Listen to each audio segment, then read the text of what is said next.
The smell of stale coffee and burnt grease was a permanent ghost in the diner. It clung to the cracked red vinyl of the booths, to my light blue uniform, to the ends of my hair. I was 19, and my life was a repeating loop of wiping down sticky tables and refilling ketchup bottles. Tonight, the loop was broken by the chime of the bell over the door, a sound that cut through the low hum of the fluorescent lights with the finality of a guillotine. 4 men walked in. 3 were broad, dressed in dark suits that seemed to absorb the already dim light. They moved with a disciplined economy, their eyes scanning the near-empty diner with a cold, professional assessment. But it was the man in the center they orbited around who made the air in the room turn thin and sharp. He was not large, but he was carved from something denser than the other men. His suit was a shade of charcoal so deep it was almost black, tailored with a precision that made it look less like clothing and more like a second skin. He moved like the room owed him space. His posture was a straight, unyielding line.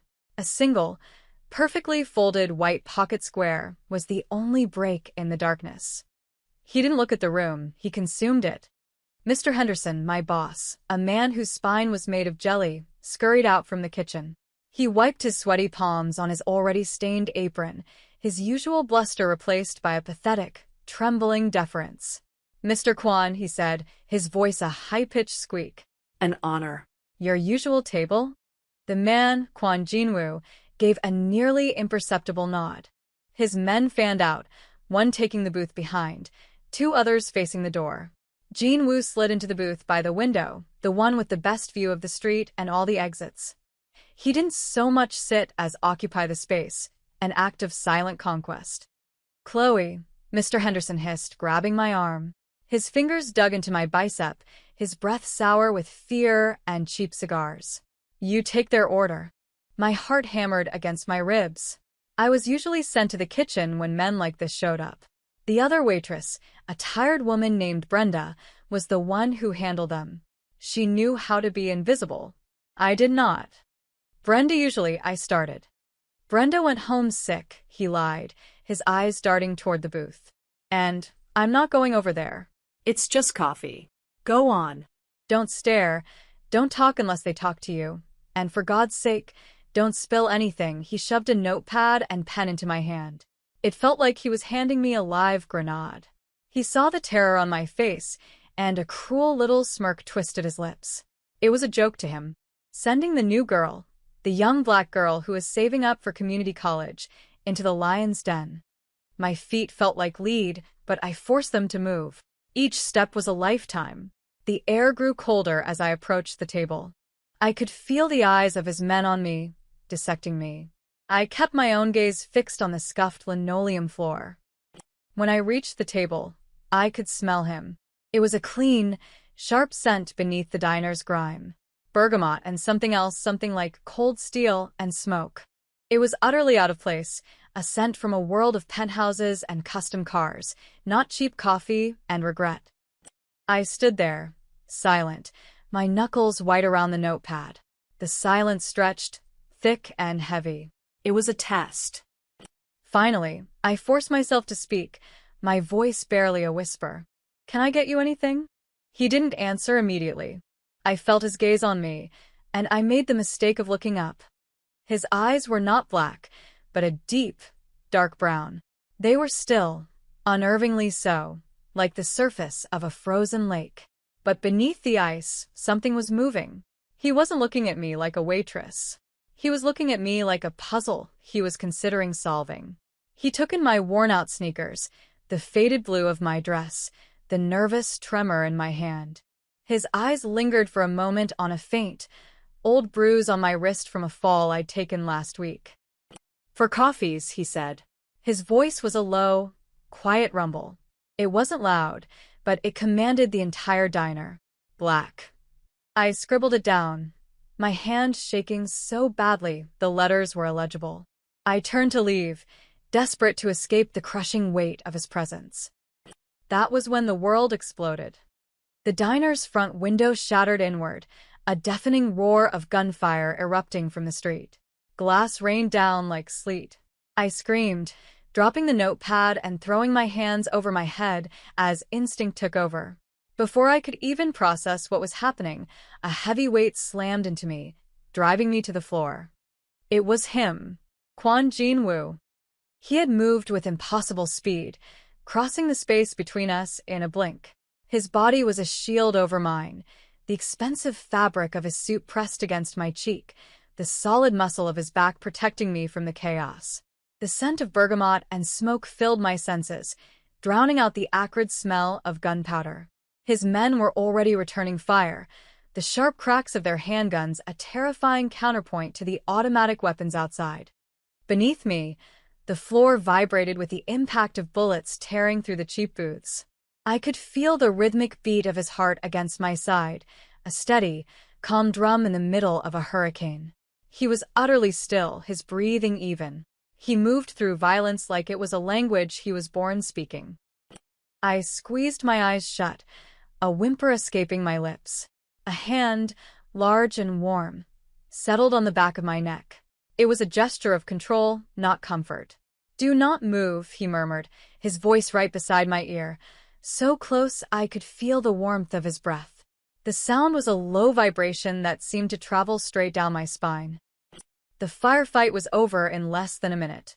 The silence that followed was somehow louder, more terrifying than the noise.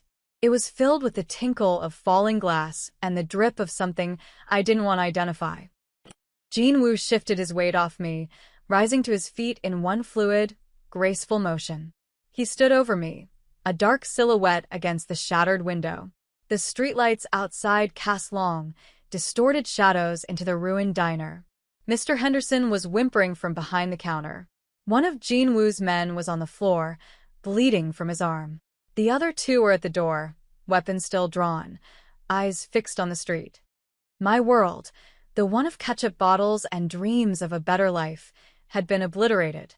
I was just a girl in a cheap blue dress, lying on a dirty floor littered with glass and death. Jin-woo looked down at me. His face was a mask of cold calculation, but his eyes, those dark, still eyes, held something else. He saw me not as collateral damage, but as a complication, a loose thread in his perfectly tailored world. "Get up," he said. It wasn't a request.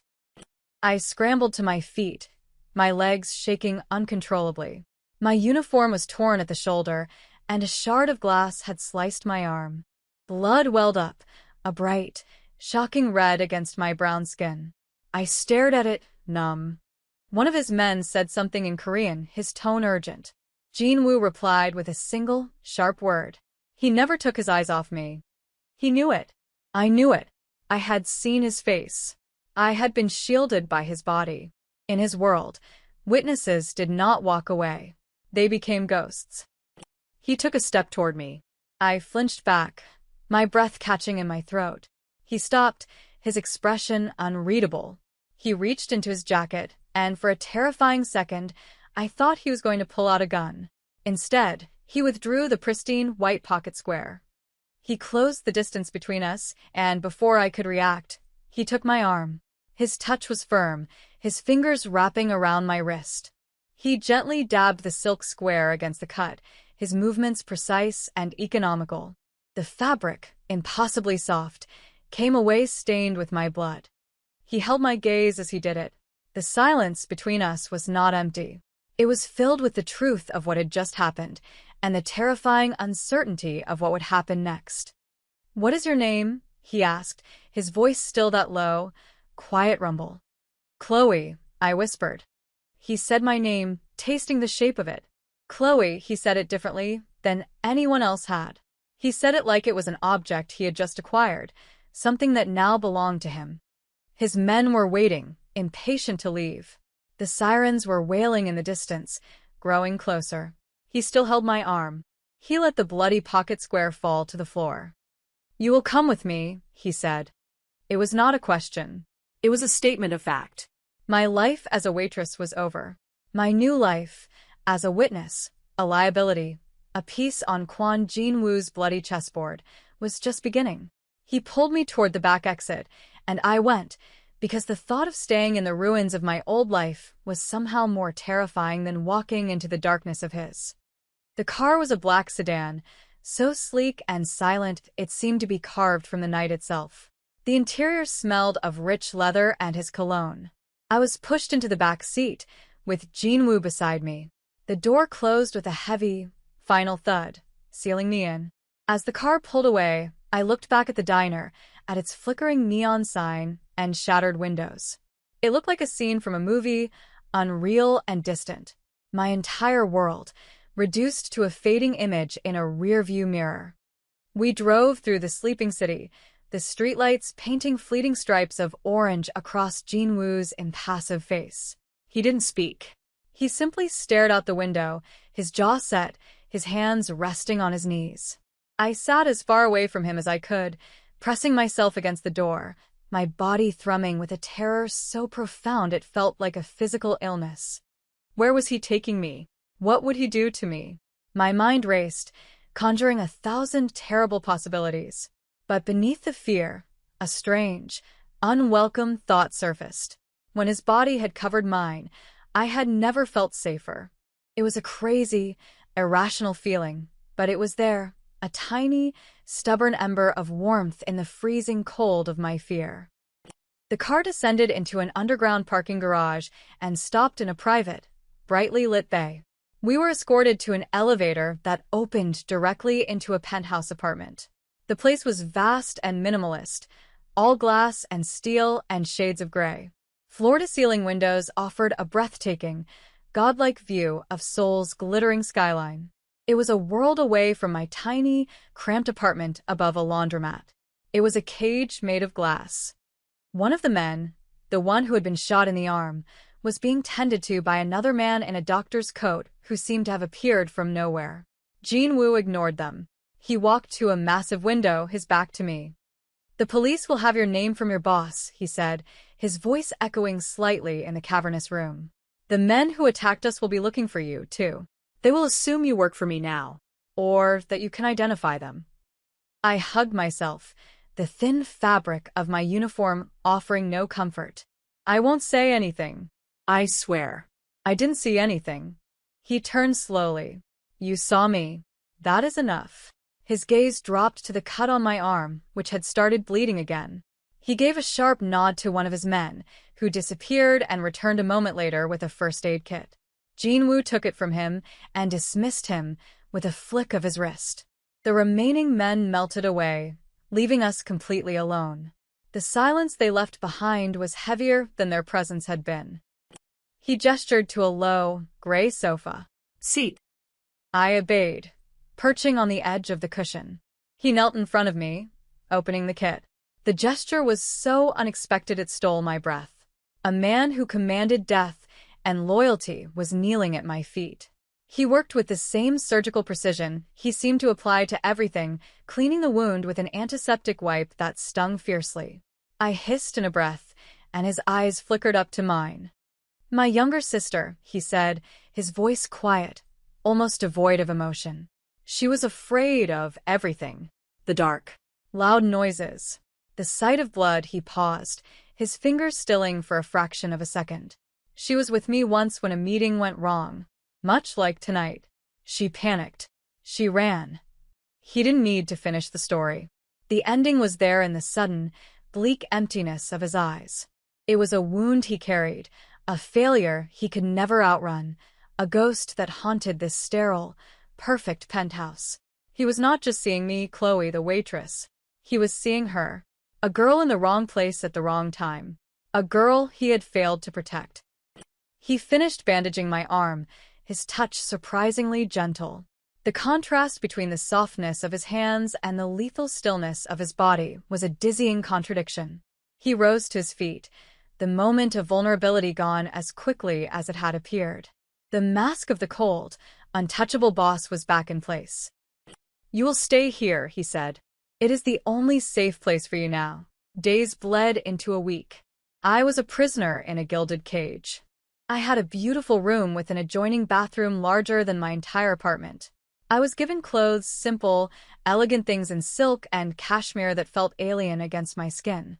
Food appeared outside my door on a tray. I never saw who brought it. I spent my days staring out at the city, a place I could see but not touch. Jinwoo was a ghost. I would hear him sometimes, his low voice speaking in Korean on the phone, or the quiet sound of his footsteps in the hall. But I rarely saw him. The few times I did, he would simply look at me, his expression unreadable, before moving on. I was his problem to solve, a living piece of evidence he had hidden away. One evening, I found the courage to leave my room. The apartment was silent.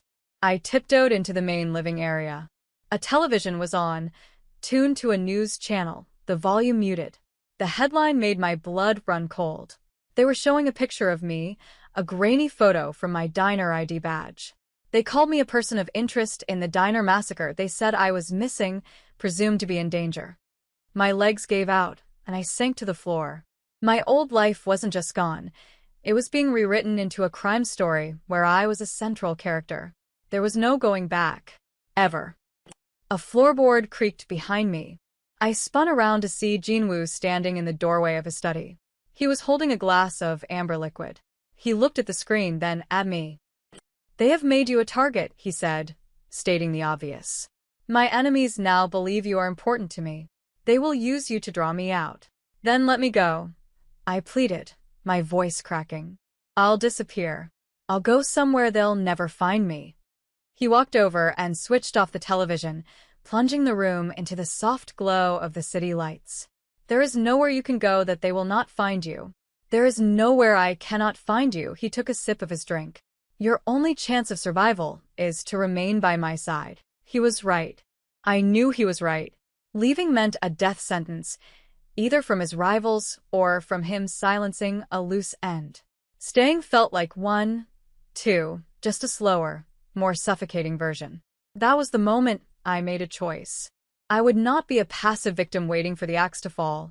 If I was going to be in this world, I would learn its rules. I would survive. "What do you want from me?" I asked, pushing myself to my feet, meeting his gaze. For the first time, I saw a flicker of something in his eyes. Surprise? "Respect?" "For now," he said, his voice a low murmur.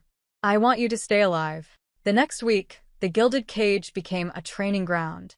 Jinwoo assigned one of his lieutenants, a stern, silent man named Park, to teach me things. Not how to fight, but how to see.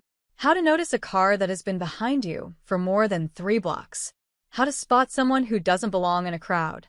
How to walk into a room and immediately locate all the exits. I was a quick study. Fear was a powerful motivator. One afternoon, Jinwoo took me with him. We were moving to a different safe house. As we walked through the underground garage, I felt it, a prickling on the back of my neck. A maintenance van was parked where it shouldn't be. A man in overalls was leaning against it, smoking, but his eyes were too sharp, his posture too tense.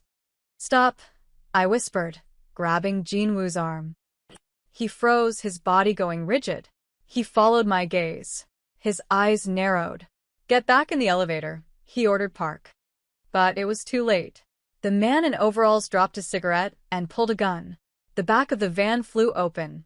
2 more men pouring out, weapons raised. Jinwoo moved. He shoved me behind a concrete pillar, his own gun appearing in his hand as if by magic. The garage erupted in a cacophony of gunfire and screeching tires. I pressed myself against the cold concrete, my heart trying to beat its way out of my chest. I peered around the edge of the pillar. Jinwoo was using a black SUV for cover, exchanging fire with a terrifying, calm efficiency. But one of the gunmen was circling around, flanking him. Jinwoo was pinned down, he couldn't see him. I didn't think. I acted. I grabbed a heavy metal fire extinguisher off the wall. It was heavier than I expected, but adrenaline was afire in my veins. While the gunman's attention was on Jinwoo, I ran, low and fast, using the parked cars for cover. I came up behind him. He heard me at the last second and started to turn. I swung the extinguisher with all my strength, slamming it into the side of his head.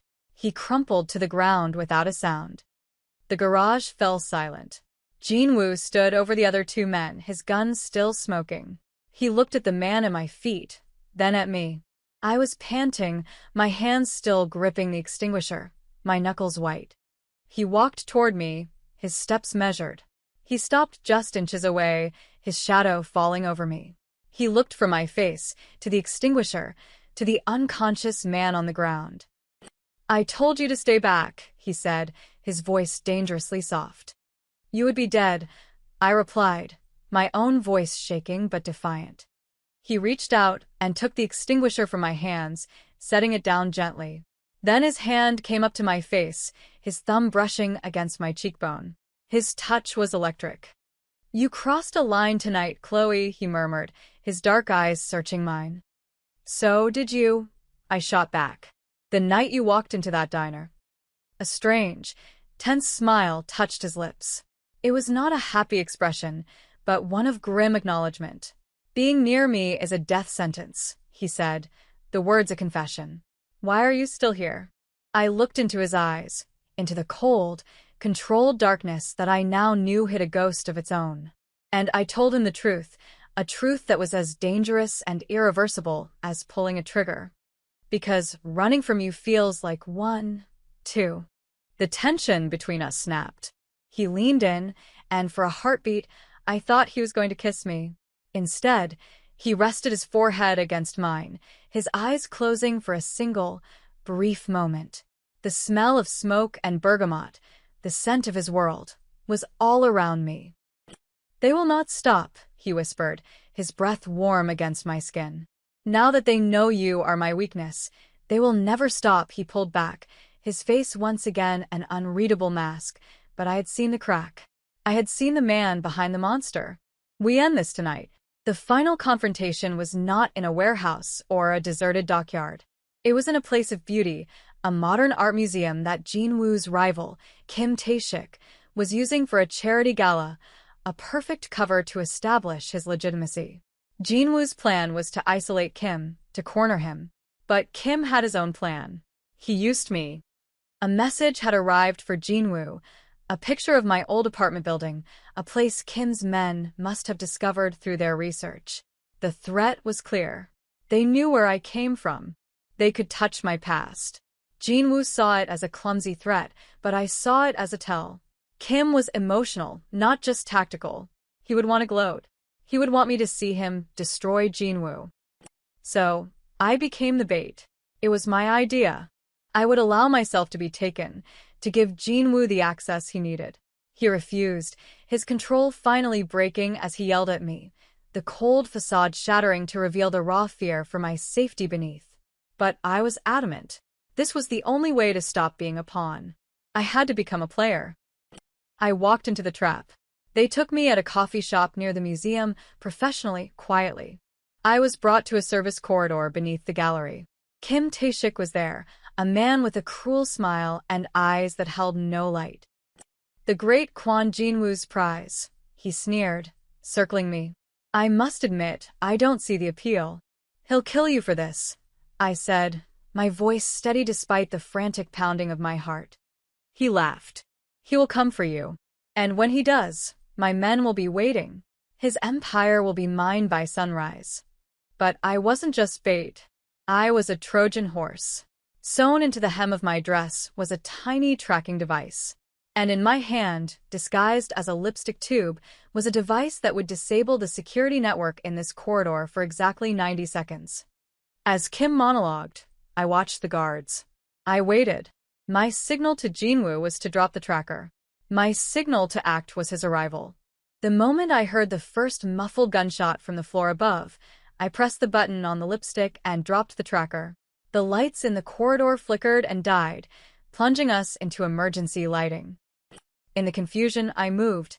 I kicked the back of Kim's knee, sending him stumbling. I didn't run for the exit. I ran for the fuse box I had seen on the wall, wrenching it open and pulling the main breaker. The entire wing of the museum went dark. Chaos erupted. Kim's men were blind. Jean Woo's men, equipped with night vision, were wraiths. The fight was brutal, swift, and decisive. Jean Woo himself appeared out of the darkness, moving with a lethal grace. He dispatched the guards near me before cornering a terrified Kim Tae-shik. I didn't watch what happened next. I didn't need to. I had done my part. I had crossed a line I could never uncross, becoming an active participant in his violent world. When the lights came back on, it was over. Jin-woo stood alone, his suit immaculate save for a splash of blood on his cuff. He walked over to me, his eyes scanning me for injuries. He reached out, his hand cupping my jaw, his thumb tracing a line along my cheek. "It is done," he said. "Is he?" I couldn't finish the sentence. "My world has rules, Chloe," he replied, his voice soft. "Debts are paid." He paid his, there was a cost. Park, his silent lieutenant, had been gravely injured protecting their exit. Nothing in this world was free. He looked at me, and for the first time, there were no guards, no masks, no ghosts between us. There was only a man who had built an empire of darkness and a woman who had walked into it and refused to be consumed. "My father told me that loyalty was the only currency that matters," he said, his voice a low, raw thing. He was wrong. Before you, my world was a fortress. You are the only thing that has ever breached its walls. It was not a declaration of love. It was a statement of fact, more powerful and more binding than any pretty words. He was acknowledging what I was to him. Absolute.